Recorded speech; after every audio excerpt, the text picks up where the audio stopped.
우리의 삶 가운데에 하나님을 생각하게 하는 단어들이 있습니다. 예배나 기도나 찬양, 전도, 이런 단어는 우리가 그 단어를 생각할 때마다 하나님을 생각하지 않고는 생각되어지지 않는 단어일 것입니다. 믿음에 연약한 분들은 그런 단어조차도 찬양 그러면 자기 기분 좋아 부르는 것이 될 수도 있겠고, 예배 그러면 잘 드리나 못 드리나 볼 수 있는 그러한 단어도 되어질 수 있겠지만, 그래도 보통 웬만한 교인들은 그런 단어를 생각할 때마다 하나님으로 채워지게 되어지는 그런 단어들이 있습니다. 결국 믿는다는 거, 하나님을 사랑한다는 것은요, 우리의 삶에 모든 접하게 되어지는 그런 단어들이 신적인 단어들로 바뀌어 나가는 그러한 과정 가운데 있는 것이다 라고 말씀을 드릴 수가 있겠습니다. 지난주에 기쁨에 대한 말씀을 드렸죠. 우리가 하나님을 사랑한다는 것은 기뻐할 수 있다는 것을 의미한다는 것이죠. 잘 믿는다는 건 기뻐할 수 있다는 것을 뜻한다라는 것입니다. 우리가 기쁨 그러면 대부분 세상에서 오는 것들로 많이 바라게 되어지는 삶을 살아오게 되어지지만, 하나님을 더욱더 사랑할수록, 하나님을 더욱더 잘 믿어갈수록 그 기쁨이란 단어를 생각할 때마다 하나님밖에 생각이 되어지지 않고, 그 기쁨이란 것을 얻기 위해서도 하나님밖에 생각되어지지 않는 것, 그게 진짜 제대로 잘 믿어가는, 하나님을 진짜 제대로 사랑해가는 과정에 있는 성도라고 말할 수 있겠다라는 것이죠. 지난주에 기쁨을 좀 훈련하라고 제가 말씀을 드렸는데 어떻게 좀 거울 보고 많이 연습들 하셨는지 모르겠습니다. 우리 찬양대만 한번 얼마나 연습했는지 한번 확인을 해보도록 하겠습니다. 제가 하나 둘 셋 하면 한번 훈련된 웃음을 보여주시면, 하나 둘 셋. 훈련된 것 같지? 네, 믿습니다. 네, 늘 그 표정으로 오늘 설교 내내 들어주시면 감사하겠습니다. 네, 기쁨 누가 주는 게 아닙니다. 믿음과 사랑과 마찬가지로 우리가 늘 훈련하고 도전해야 되는 것입니다. 여러분들의 모든 삶 가운데 그 기쁨이 충만해지기를 소망합니다. 그런 단어가 또 한 가지 있습니다. 용서라는 단어, 오늘 우리가 한번 묵상하기를 원하는데요, 이 용서라는 단어도요, 전적인 신적인 단어이어야만 합니다. 근데 우리는 이런 용서라는 단어를 우리 삶 가운데서도 많이 떠올리고 생각하죠. 그러면서 우리는 용서라는 단어를 떠올릴 때는 늘 가해자 생각이 먼저 납니다. 그러나 용서만큼 신적인 단어는 없다는 걸 우리가 알아야 합니다. 왜냐하면요, 성경에서도요, 신약 성경에서도 예수님이 용서하라는 말씀을 많이 하십니다. 그러나 예수님이 용서하라는 말씀을 하실 때마다 빼놓지 않는 것이 있습니다. 그건 바로 무엇이냐면, 너희들 용서해라, 그러면 너희가 용서를 받을 것이고, 너희가 용서하지 않으면 너희가 용서를 받지 못할 것이다. 그 용서라는 행위에는 틀림없이 하나님이 우리에게 해주셨던 그 용서하라는 행위와 늘 연관지어서 얘기하고 계신다는 것입니다. 베드로가 7번 용서하면 됩니까? 대화가 마치 끝나는 것처럼, 그랬더니 예수님이 70번씩 7번 용서해라 라고 얘기하시면서 거기서 말씀을 끝내는 게 아니라 그 다음에 1만 달란트 빚진 사람 얘기를 하십니다. 그 1만 달란트 빚진 사람이 탕감을 받고 나오다가 100데나리온 빚진 사람을 붙잡아다가 빚 갚으라고 하다가 다시금 자기가 뒤집어 쓴 얘기죠. 결국 그 무엇을 얘기하는 것입니까? 자기가 100데나리온을 빚진 사람과의 관계는 자기와 그 빚진 사람의 관계처럼 생각하지만 절대 그렇지 않다는 겁니다. 그 관계는 자기가 1만 달란트 빚진 그분과의 관계와 연장선상에서 늘 이해되어져야 한다는 것이죠. 때문에 우리의 삶 가운데에서 용서라는 단어는요, 그 어떤 것보다도 하나님과 떼어져서는 생각할 수도 행할 수도 없는 것이다라는 걸 우리가 잘 알아야 한다는 것입니다. 그럼에도 불구하고 우리는 용서라는 단어를 굉장히 인간적으로 많이 생각하는 경우가 있지요. 자기의 성품, 참을성, 그런 걸로 용서하고 용서받고 그런 관계를 그냥 해결해 버리고 해결되어졌다라고 생각하는 경우도 많이 있습니다. 근데 여러분, 용서하는 것과 참는 것은 완전히 다릅니다. 여러분들이 지금 하나님의 연관성 없이 했다라고 하는 모든 용서는요, 용서가 아니라 참는 것에 불과할 것입니다. 성경에 쭉 보면요, 용서를 떠올릴 수 있는 몇 가지 사건들이 있습니다. 첫 번째는 어떤 사건들이 있냐면 요셉의 사건입니다. 이 요셉이 형들에게 배반을 당한 줄 말하자면 형들이 그 요셉을 팔아버립니다. 얼마나 큰 충격을 받았겠고 얼마나 큰 가해를 당한 것입니까? 근데 나중에 요셉이 어떻게 됩니까? 나중에 요셉이 애굽의 총리가 된 다음에 그 가족을 다 애굽으로 모시고 와서 잘 살게 해줍니다. 아버지 야곱이 근데 돌아가셨죠.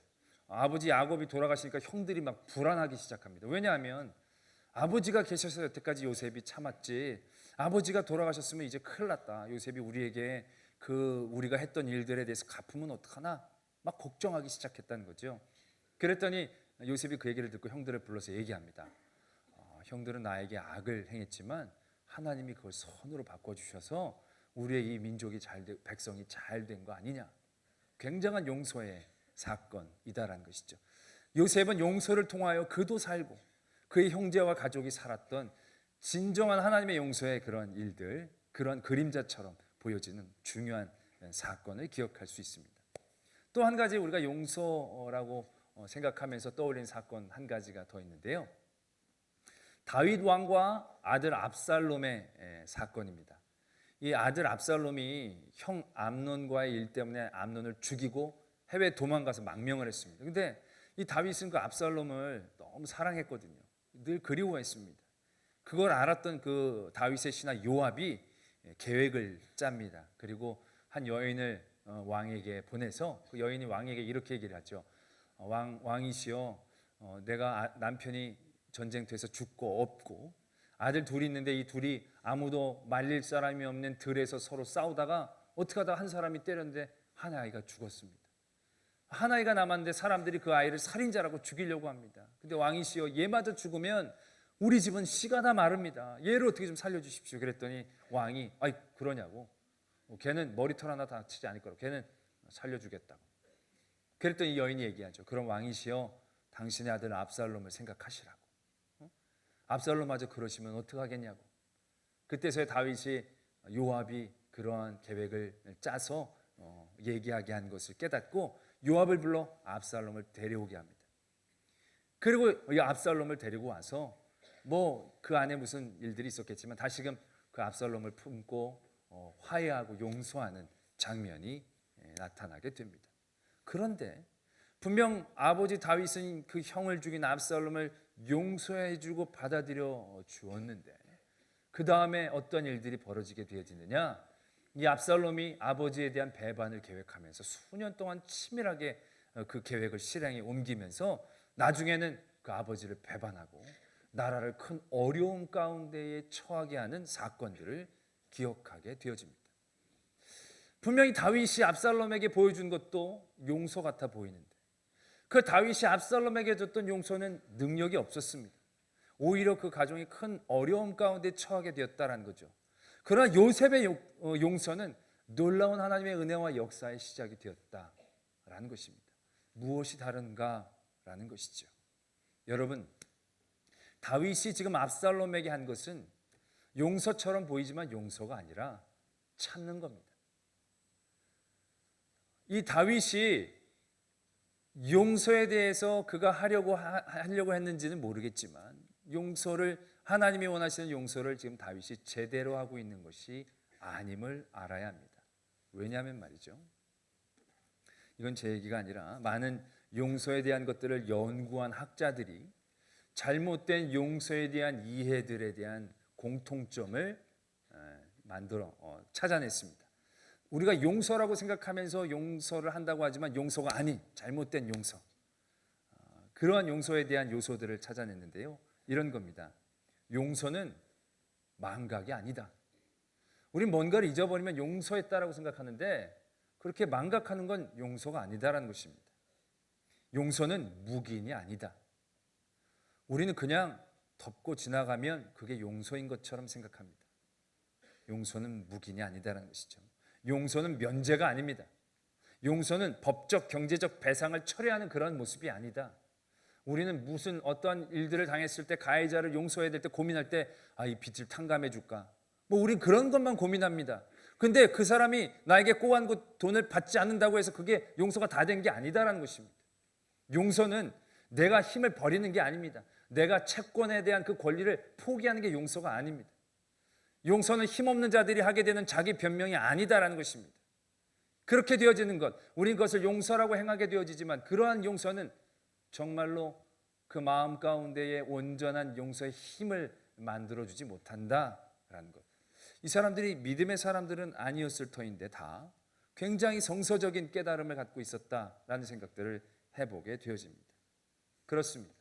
하나님이 우리에게 보여주신 용서, 우리를 용서해 주신 것 같이 그 보여주신 용서에는요, 이러한 내용이 있는 게 아닙니다. 망각이나 면제나 무시나 그냥 모든 것들을 없이 하는 그러한 것이 무조건적인 용서가 아니다라는 것입니다.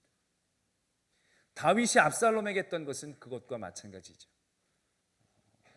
다윗은 그냥 인간적인 사랑으로 그를 바라봤고 요압이 그의 계획으로 아들을 끌어올 때 그는 못 이기는 척 받아들였습니다.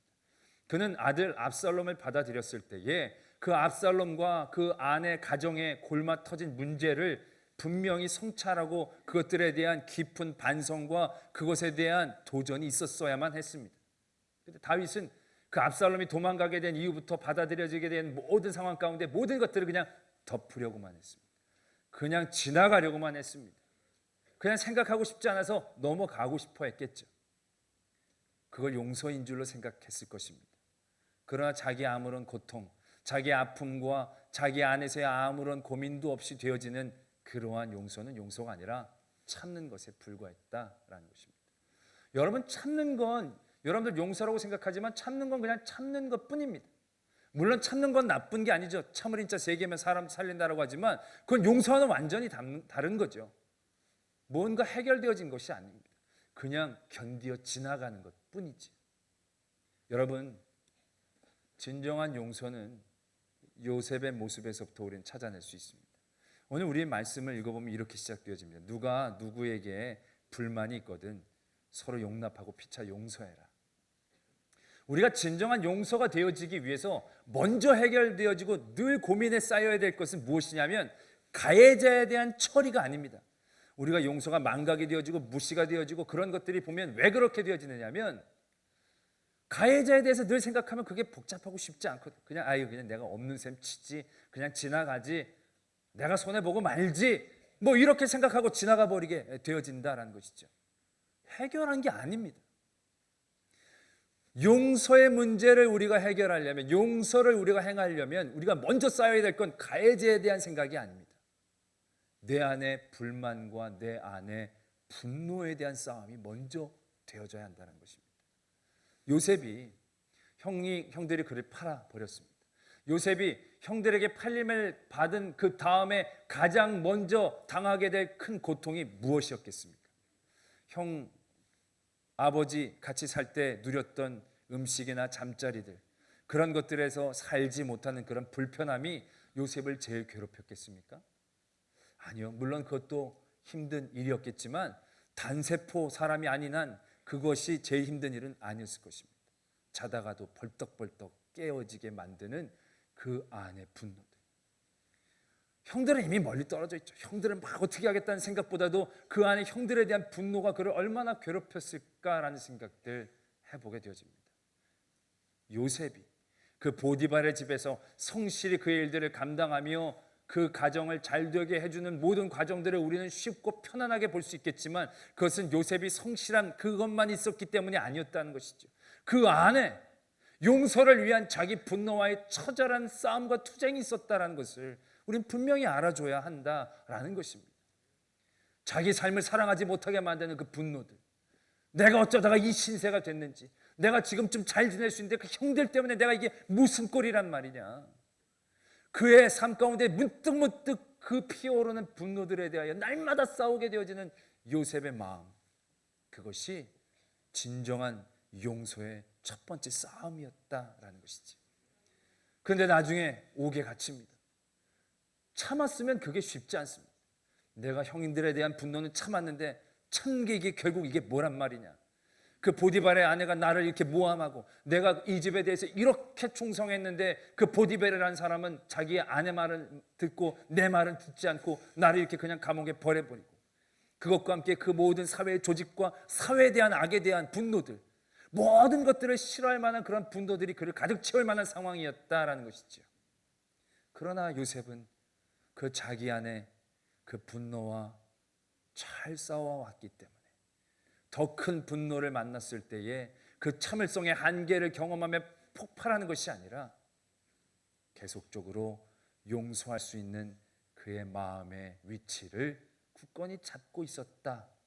우리는 그것을 높이 평가하고 바라볼 수 있어야 한다라는 것이지. 나중에 요셉이 형들이 그에게 왔을 때 이런 얘기를 하지 않습니까? 형들이 나에게 악을 행했습니다. 형들이 나에게 악을 행한 걸 잊어버린 게 아닙니다. 형들이 나에게 악을 행한 걸 지나쳐버리라는 게 아닙니다. 아, 형님들 그런 얘기 하지 마십시오. 그냥 우리 지나갑시다. 뭐 다 잘 됐는데 이렇게 치부한 게 아닙니다. 형들은 나에게 악을 저질렀습니다. 그러나 그 악 가운데에 나의 마음 가운데 있는 분노와 불만들을 내가 이겨냈을 때에 하나님이 그 일들을 통하여 어떻게 선한 일들을 이루셨는가를 내가 볼 수 있었습니다. 여러분, 용서가 신적인 단어라고 말씀을 드릴 수밖에 없는 이유가 바로 여기에 있습니다. 우리가 그냥 가해자에 대한 문제를 해결하려고 한다면 내 인성만으로도 될 수 있는 것들이 있을 것입니다. 그러나 내 안의 분노와 내 안의 불만을 잠재우는 것은요, 나의 힘만으로는 되어지지 않는 것이기 때문에 그렇습니다. 용서, 제대로 된 용서, 하나님이 우리에게 원하시는 그 용서를 하기 위해서는 내 안에 불만과 먼저 싸워야 되고 내 안에 분노와 먼저 싸워야 되는데, 날마다 불쑥불쑥 튀어오르는 그런 분노들, 자다가도 벌떡벌떡 눈뜨게 만드는 그런 분노들을 늘 내가 이긴다는 것은 참으로 어렵습니다. 겨우겨우 참아왔는데 갑자기 다른 데서 불을 지르면 금방 터져버리는 것이 우리들이다라는 것이죠. 그런 내 마음의 용서의 첫 단계는 하나님의 요청 없이는 절대로 되어지지 않는 것입니다. 그래서 용서는 전적인 하나님의 단어이다라는 것이죠. 요셉이 그 분노를 참았으면 언제까지 참을 수 있었겠습니까? 참은 게 아니죠. 그 분노와 불만 가운데 늘 그는 하나님을 찾았습니다. 하나님을 메어 달렸습니다. 하나님과 해결하려고 했습니다. 내가 어떻게 하나님 앞에 득죄를 하겠습니까? 그는 그 마음을 늘 하나님과의 만남을 통해 해결하려고 했을 때에 그의 마음 안에 진정한 용서의 능력들이 시작되어졌다는 것, 우리는 그것을 바라볼 수 있어야 한다는 것입니다. 다윗이 압살롬을 받아들였을 때는요, 하나님에 대한 요청이 없었습니다. 그냥 인간적인 마음이었고 요압이 그렇게 계획을 짜니까 그냥 받아들였습니다. 그는 그런 가운데서도 이 압살롬의 죄와 그 암몬의 죽음과 그 가정 가운데 상처를 위해서 그의 마음을 고찰하며 하나님 앞에 나아갔어야만 했습니다. 하나님, 압살롬을 제가 어떻게 해야 하겠습니까? 하나님, 압살롬이 돌아온다는데 이 일들에 대해 내가 어떻게 해결을 해야 하겠습니까? 그러나 이 다윗이 압살롬을 받아들였을 때는 그러한 고민이 없었습니다. 하나님에 대한 말씀이 없습니다. 그리고 나서 다윗은 깨달았습니다. 압살롬이 배신을 하고 다른 사람들이 다 차례대로 그 다윗을 배신에게 나갔을 때, 그때 비로소 다윗은 깨달았습니다. 그리고 그가 도망갔을 때에 베냐민 사람 시므이라는 사람이 그를 막 저주했습니다. 그럴 때 옆에 있는 장군이 내가 건너가서 죽이고 오겠다고, 죽일 수도 있는 상황입니다. 근데 다윗은 그때 말립니다. 하나님이 시므이를 통하여 나를 저주하시는 것이다. 하나님이 하시는 것이다. 그는 그 마음속에 끓어오르는 그 분노를 하나님과 해결을 하려고 했다는 것이죠. 하나님과 해결을 하려고 했을 때 그의 마음은 냉정해질 수 있었습니다. 압살롬이 배신하고 많은 그의 신하들이 그를 배신하는 모습 가운데서도 그는 흔들리고 분노로 폭발하지 않았습니다. 그의 마음은 그 어느 때보다도 더 차가워졌습니다. 하나님과 그 마음을 해결했기 때문에. 그리고 그 마음에서 차근차근 하나님의 용서의 일들을 이루어 나가고 있었다는 것입니다. 여러분, 참는 건 일회적인 일들입니다. 용서는 일회적인 일들이 아닙니다. 용서는 과정입니다. 하나님이 우리를 용서해 주셨다라고 얘기했을 때, 하나님이 우리를 용서해 주신 그 용서는 우리가 어떤 죄를 저질렀던 그 일들에 대한 용서를 의미하는 것이 아닙니다.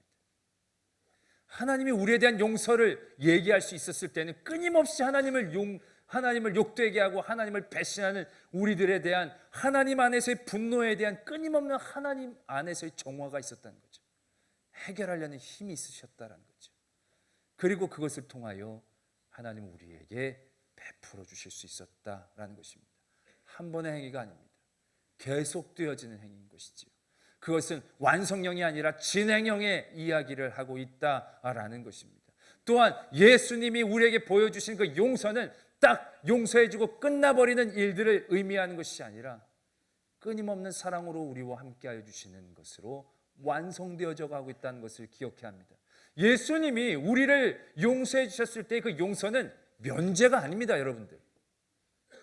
예수님이 우리에게 해주신 그 용서는 면제가 아니라 속죄입니다. 구속하셨다라는 것입니다. 무슨 얘기냐면 그 죄를 없이 해주신 게 아니라 그 죄값을 대신 치러주셨다는 것입니다. 그게 용서입니다. 참는 게 아니라 용서이다라는 것이죠. 하나님이 우리들에게 원하시는 용서란 이런 것입니다. 어떤 사람이 나에게 돈을 꿨는데 안 갚았습니다. 고소할까요 말까요? 묻습니다. 저한테. 고소하십시오. 아니 목사님, 그 믿는 사람끼리 고소하면 안 된다고 그러지 않습니까? 그럼 날들은 어떻게 하라는 얘기입니까? 하라면 하던가, 하라는 대로 안 할 거면 웃지를 말던가. 여러분, 믿음의 사람끼리 누가 돈을 떼어갔습니다. 그 사람 고소해야 할까요 말까요?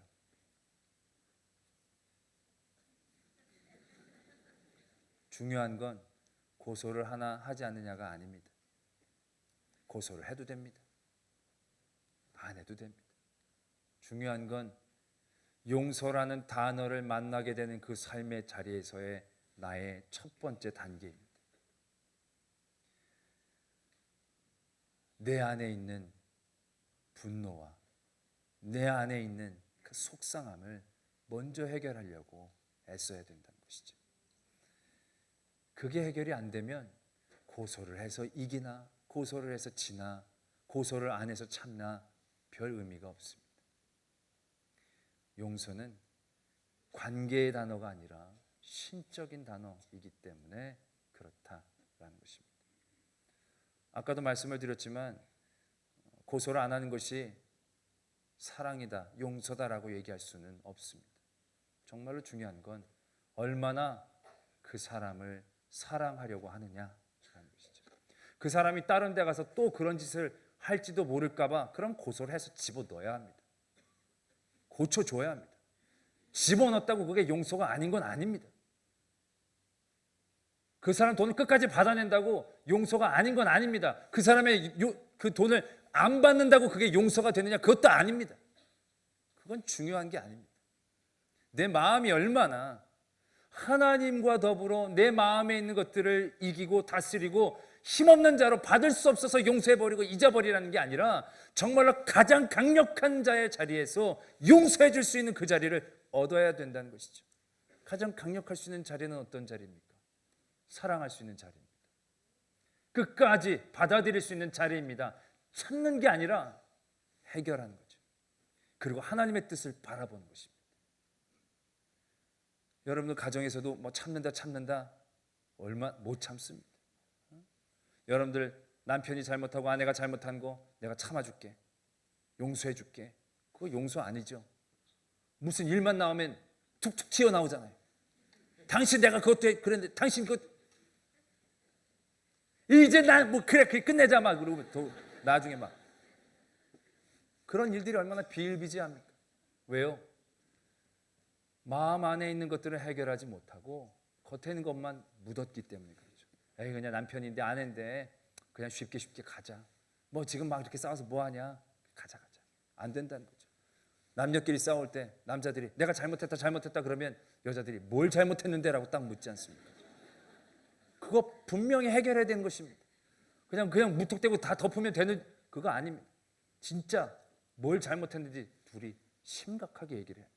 그걸 회피해서는 안 됩니다. 그건 참는 것도 아니고 용서도 아니고 마음 넓은 것도 아닙니다. 비겁한 겁니다. 우리는 용서라는 이름으로 얼마나 세상을 비겁하게 사는지 모릅니다. 예수님의 용서는 비겁한 용서가 아니었습니다. 예수님의 용서는 가장 공격적인 용서였습니다. 가장 힘 있는 용서였습니다. 가장 능력 있는 용서였습니다. 그것은 내 안에 있는 것들과의 싸움에서부터 시작될 수 있다라는 것입니다. 할렐루야. 여러분들의 삶에 용서라는 단어가 필요한 그 삶의 자리에서 하나님을 찾기를 원합니다. 하나님을 부르짖기를 원합니다. 하나님하고 먼저 내가 해결을 보기를 바랍니다. 그 다음에 거기서 끝나는 것이 아니라 사랑으로 온전히 메어지게 되어지는 데까지 나의 마음을 열어봐야 합니다. 무시하고 하는 게 아니라 그 형들을 끝까지 보살펴주고 보호해줬던 그 요셉의 마음처럼 끊임없이 배신하지만 늘 날마다 우리를 위해 피 흘려주시고 날마다 우리를 위해 빌어주시는 그 예수 그리스도의 용서의 사랑, 그것과 마찬가지로 우리도 찾는 것으로 만족하고 내가 의롭다라고 생각하는 그런 교만 가운데 빠지는 게 아니라 예수님의 목까지 도전하며 진정한 용서의 능력을 경험하기 위해 애쓰고 힘쓰는 그러한 성도들 되어지기를 소망합니다.